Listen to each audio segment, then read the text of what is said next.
Okay, Mason, I'm back. Today we're going to read one of the stories from Rudyard Kipling's Just So stories. And I think we decided we're going to read How the Leopard Got His Spots. Oh, by the way, you looked really good riding that little bicycle of yours. You're really getting the hang of it.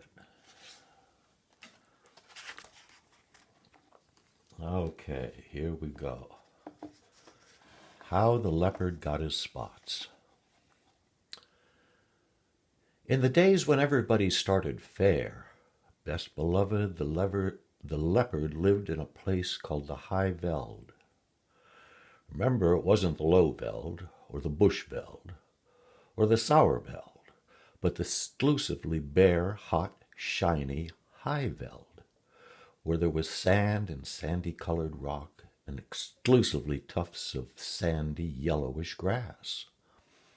The giraffe and the zebra and the eland and the kudu and the hartebeest lived there, and they were exclusively sandy, yellow-brownish all over. But the leopard, he was the exclusivest, sandiest, yellowest, brownest of them all. A grayish-yellowish, caddy-shaped kind of beast, and he matched the exclusively yellowish, grayish, brownish color of the High Veld to one hair. This was very bad for the giraffe and the zebra and the rest of them, for he would lie down in an exclusively yellowish, grayish, brownish stone or clump of grass, and when the giraffe or the zebra or the eland or the kudu or the bushbuck or the bunty-buck came by, he would surprise them out of their jumpsome lives. He would indeed. And also there was an Ethiopian with bows and arrows. An exclusively grayish, brownish, yellowish man he was then, who lived on the High Veld with the leopard, and the two used to hunt together, the Ethiopian with his bows and arrows, and the leopard exclusively with his teeth and claws, till the giraffe and eland and the kudu and the quagga and all the rest of them didn't know which way to jump. Best beloved, they didn't indeed. After a long time, things lived for ever so long in those days, they learned to avoid anything that looked like a leopard or an Ethiopian. And bit by bit, the giraffe began it because his legs were the longest. They went away from the High Veld. They scuttled for days and days and days till they came to a great forest, exclusively full of trees and bushes and stripy, speckly, patchy, platchy shadows, and there they hid, and after another long time, what with standing half in the shade and half out of it, and what with the slippery, slidey shadows of the trees falling on them, the giraffe grew blotchy, and the zebra grew stripy, and the eland and the kudu grew darker with little wavy gray lines on their backs like bark on a tree trunk. And so, though you could hear them and smell them, you could very seldom see them, and then only when you knew precisely where to look. They had a beautiful time in the exclusively speckly, spickly shadows of the forest, while the leopard and the Ethiopian ran about over the exclusively grayish, yellowish, reddish High Veld outside, wondering where all their breakfasts and their dinners and their teas had gone. At last they were so hungry that they ate rats and beetles and rock rabbits. The leopard and the Ethiopian, and then they had the big tummy ache, both together. And then they met Bavian, the dog-headed barking baboon, who is quite the wisest animal in all South Africa. Said Leopard to Bavian, and it was a very hot day, "Where has all the game gone?" And Bavian winked. He knew. Said the Ethiopian to Bavian, Can you tell me the present habitat of the original fauna? That meant just the same thing, but the Ethiopian always used long words. He was a grown-up. And Bavian winked. He knew. Then Bavian said, "The game has gone into other spots, and my advice to you, Leopard, is to go into other spots as soon as you can."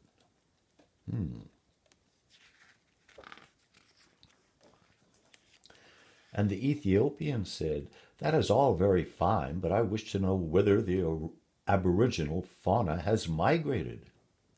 Then said Bavian, "The aboriginal fauna has joined the aboriginal flora because it was high time for a change.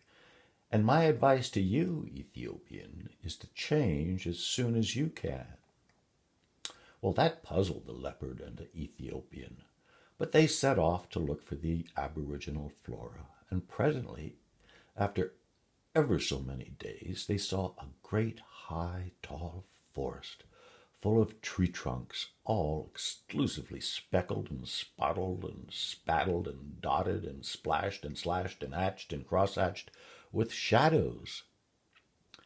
Say that quickly aloud, and you will see how very shadowy the forest must have been. "What is this?" said the leopard, "that is so exclusively dark, and yet so full of little pieces of light?"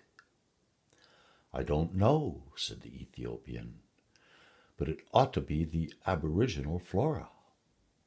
I can smell giraffe, and I can hear giraffe, but I can't see giraffe." "That's curious," said Leopard. "I suppose it is because we have just come in out of the sunshine. I can smell zebra and I can hear zebra, but I can't see zebra." "Wait a bit," said the Ethiopian. "It's a long time since we've hunted them. Perhaps we've forgotten what they were like."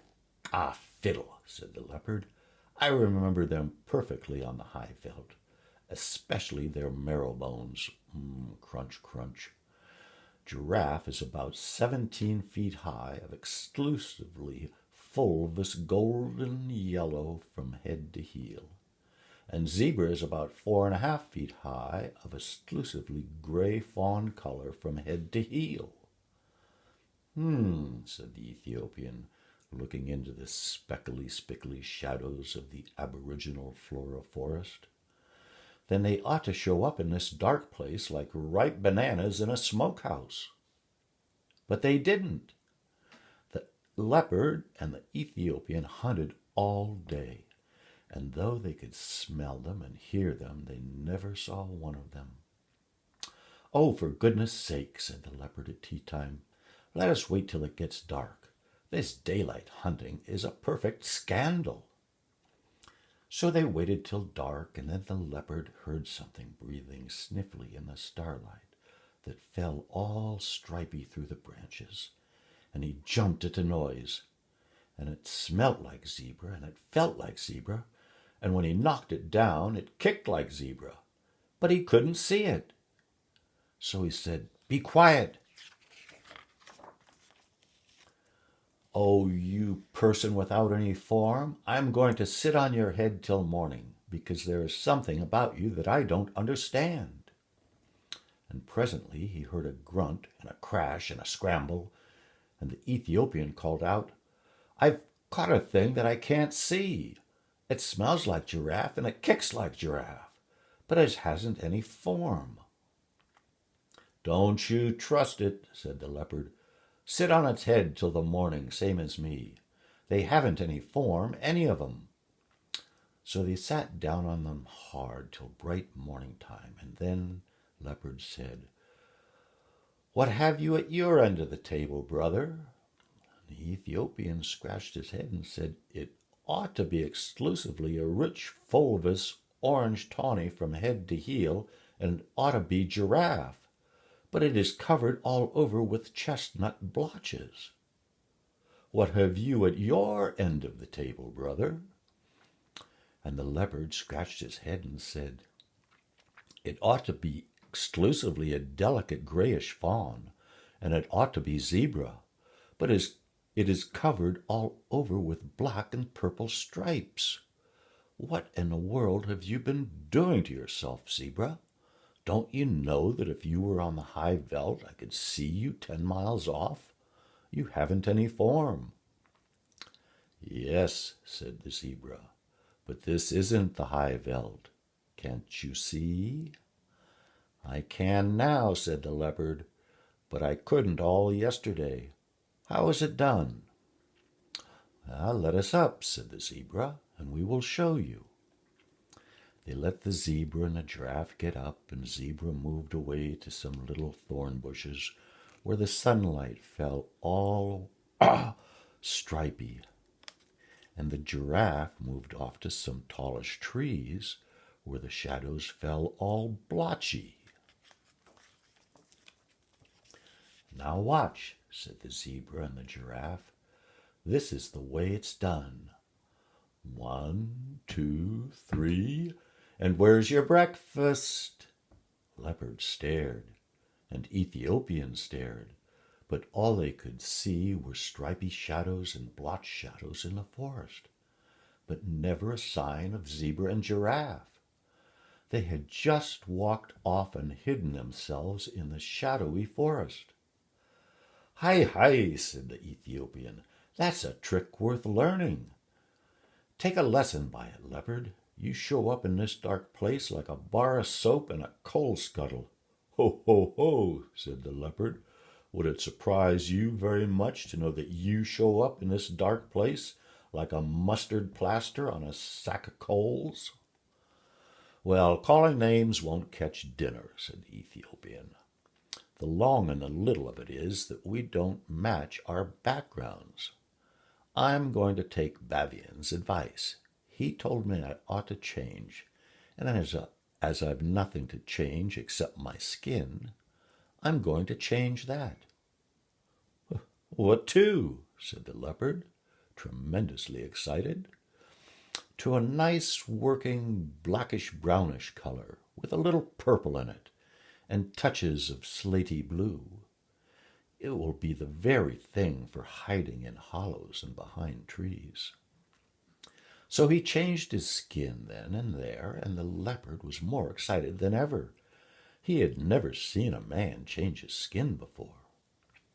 "But what about me?" he said, when the Ethiopian had worked his last little finger into his fine new black skin.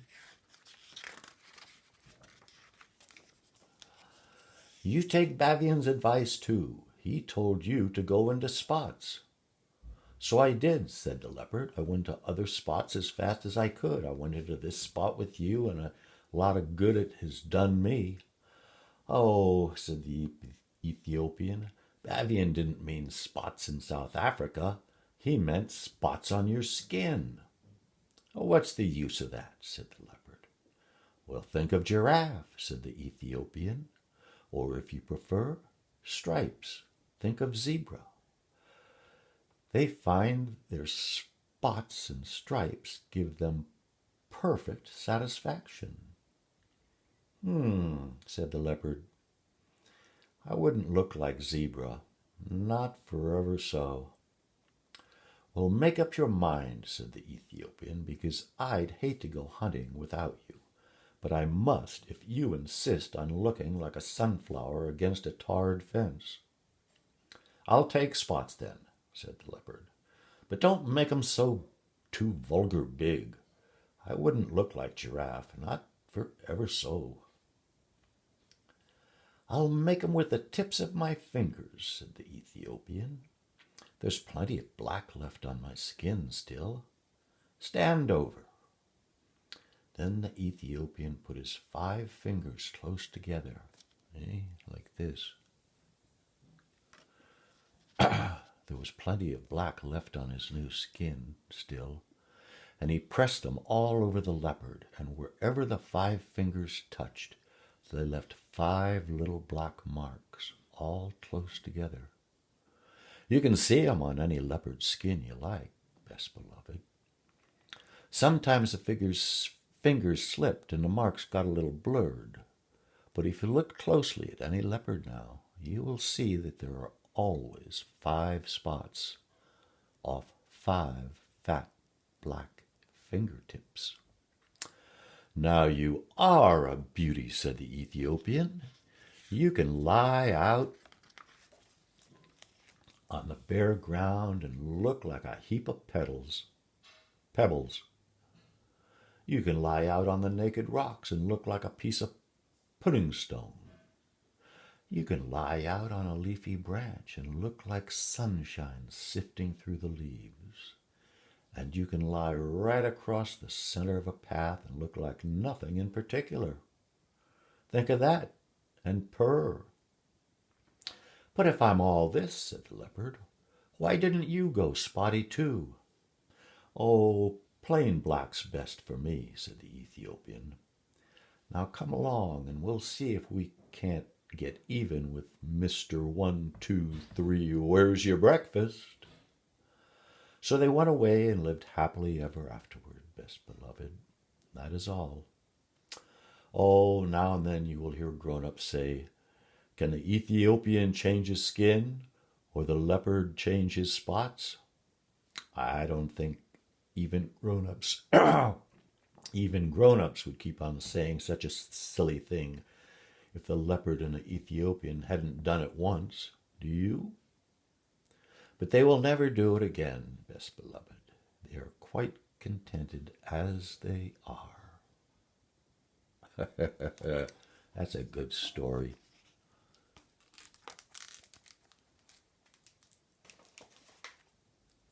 See you later, Mace.